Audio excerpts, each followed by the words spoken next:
right. Ah!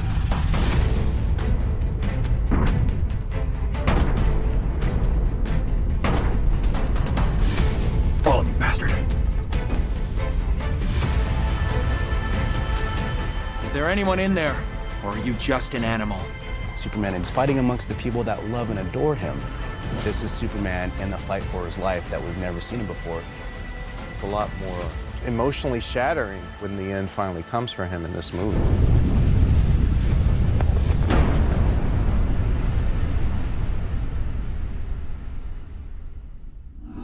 We've got 30 seconds. You need to fire engines now. In this movie, Doomsday is a bit of a mystery.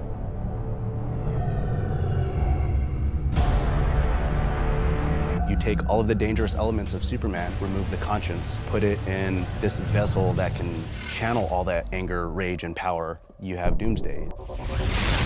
Doomsday is a threat that they've never seen before, they've never faced before, even more so than Darkseid. We've really got a bigger group than we've had for any of these movies before, fighting just one entity. So the more they battle it, the stronger it gets. We raised you so that you could be yourself. We didn't raise you to be alone, honey. This movie is a lot about relationships and the different kinds of ways relationships present themselves to one person. We see more of Superman's world. Doomsday Superman is something that the DC fans are very familiar with. We really wanted to warrant retelling this story and putting it in this continuity and in this universe. This movie is actually the first act of what the first original movie was. His plight at the start of the movie is whether or not to share his life further with Lois. I feel like it scares you that I might get to the truth. Clark, Kal-El, Superman. Taxi! He's got this identity crisis kind of going on. Do I stay human? Do I be the hero? Do I let Lois in? There's a reason why I'm so secretive. And? He's willing to not only admit finally that he's in love with this person and make this connection by revealing who he really is, but then on another level, he's willing to sacrifice all of that. We have other characters that weren't in the first movie. We incorporate the Justice League in this movie as well. Okay, next up. A lot of their scenes in this movie are basically scenes where he's asking their advice. Aren't you worried? About what? About bringing her into your world. The dangers. The sacrifice. Lois is us in this movie. There's something very vulnerable about that. Hopefully that's an element that the audience can relate to. I feel like I say this a couple of times a week, but thanks, Superman. I don't know what we'd do without you. We definitely wanted to touch on the idea that Superman's existence, who he is as a person, affects everyone. Superman! In this movie, we introduced Bibbo, who has no real connection to Superman other than he's a huge fan. How about a picture for the joint?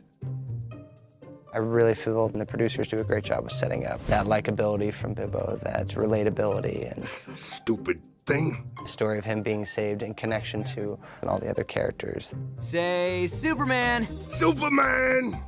And so he's our touchstone in the story that connects this story to what fans feel about Superman. Hey, if you ain't got a place to go, you can stay with me while Superman cleans this clown's clock. Real justice isn't reserved for some. It's everyone's right. Jerry O'Connell, who voices our Superman, has done a fantastic job. And Lois in this movie really had a very pivotal role.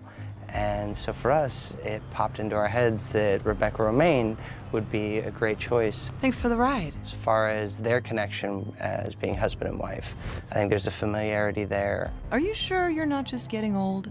You'll have to tell me what that's like. Ha! Super touche. It was just so much fun to see them bring that to life. We need you, Clark. Jason O'Mara is our Batman, and again, returns in this continuity of films. You know, really comfortable in the role. Batman, zip line! Shamar Moore has been Cyborg since Justice League War, and he comes in with such enthusiasm. Where is that monstrosity? Rosario Dawson is so much fun as our Wonder Woman. She just really brings not only the toughness, but the humor where it's needed. Towel? I don't sweat. Maybe not on the outside. No real thoughts. It's all aggression, All about the fight. A killing machine.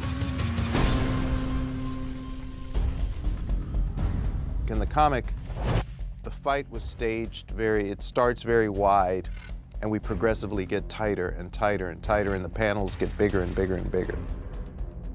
And so we wanted to kind of replicate that feeling in the movie. Superman has an emotional investment in stopping Doomsday. The idea that he may not survive is the first time he's ever had to deal with that kind of emotion.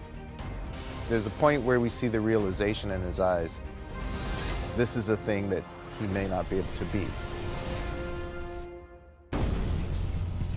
As a fan, I want to see that depth and the idea that this sacrifice feels like it was given the weight to mean something.